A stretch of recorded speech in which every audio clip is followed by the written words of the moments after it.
இந்த பொருளாதார கஷ்டம், இந்த கடன் தொல்லை, இந்த பிரச்சனை, இந்த லோனு, இந்த வட்டி பிரச்சனை, இது மனுஷனுக்கு ஒரு தீராத சத்துருவாக இருக்குது.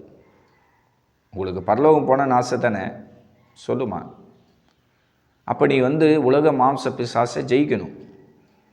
அப்போ சாத்தான் இன்றைக்கி கடன் தொல்லையில் உன்னை கட்டி வச்சிருக்கிறான். அது ஒரு அடிமைத்தனம் என்பதை என் அன்பு சகோதரியை தெளிவாக நீ புரிஞ்சிக்குமா. இந்த அடிமைத்தனத்தின் நுகத்தை நீ உடைக்கணும்னா கண்ணீர் ஜெபத்தை தவிர வேறு ஆப்ஷனே கிடையாது, வேறு வழியே கிடையாது. எவ்வளோக்கு எவ்வளோ வாக்குத்தத்தங்களை எடுத்துக்கின்னு கண்ணீரோடு நீங்கள் ஜெபிக்கிறீங்களோ அந்த அளவுக்கு கர்த்தர் உங்களுக்கு மறு உத்தரவு கொடுப்பார். உங்கள் ஜெபத்தை ஆண்டவர் தள்ள மாட்டார். இன்றைக்கி ஏசாயா தீர்க்கதரிசன புத்தகம் 29ஆம் அதிகாரம் 22வது வசனத்தை கர்த்தர் உங்களுக்கு காட்டுறார். அந்த வசனத்தை படிச்சுட்டு நீங்கள் ஆண்டவர் மேலே பாரத்தை வச்சுருங்க. உங்களுக்கு இப்போது தொழிலில் நஷ்டம் ஏற்பட்டிருக்கலாம், நீங்கள் நடத்தக்கூடிய கம்பெனி ஃபுல்லாக லாஸாக இருக்கலாம், லட்சக்கணக்கில் கோடிக்கணக்கில் உங்களுக்கு கடன் தொல்லைகள் இருக்கலாம்.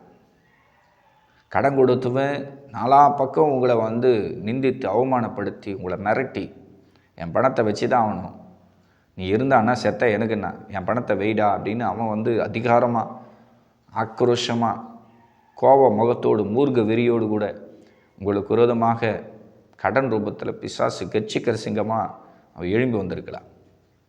ஆனால் வாக்கு தத்துவத்துக்கு முன்னாடி சத்துருவால் நிற்க முடியாது. வாக்கு தத்துவத்துக்கு முன்னாடி சத்துரு நிற்கவே முடியாது. இதில் நீங்கள் இந்த வாக்கு தத்துவத்தை எடுத்துக்கணும் கண்ணீரோடு கடன் தொல்லைக்காக ஜெபிக்கும் போது கண்டிப்பாக அந்த சாபக்கட்டை கர்த்தர் உடைப்பார். ஓகேங்களா? முதல்ல மனசில் தைரியத்தை விடாதீங்க. தைரியத்தை நீங்கள் இழந்துட்டீங்கன்னா உங்களால் செயல்பட முடியாது. எழுந்து நீங்கள் நடமாட முடியாது, வேலைக்கு போக முடியாது.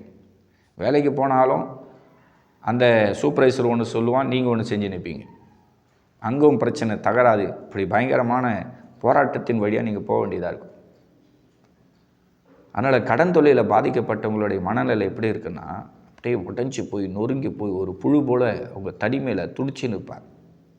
இரவெல்லாம் தூங்க முடியாது, நிம்மதி இருக்காது, சமாதானம் இருக்காது. இதில் இன்னும் திக்கற்றவர்கள், சொந்தக்காரர் கூட இல்லை, உதவி செய்ய யாரும் இல்லை, அண்ணன் தம்பி யாரும் கொடுத்து உதவி செய்ய யாரும் இல்லைன்னு சொல்லி இன்றைக்கி தனிமையில் உட்காந்துக்கின்னு இரவெல்லாம் ஓன்னு தலையில் அடிச்சுன்னு அழக்கூடியவங்க நிறைய பேர் இருக்கிறாங்க. இவங்களையெல்லாம் கர்த்தர் தேடி கண்டுபிடிச்சி ஆற்றி தேற்றி அவங்கள தைரியப்படுத்துவார்.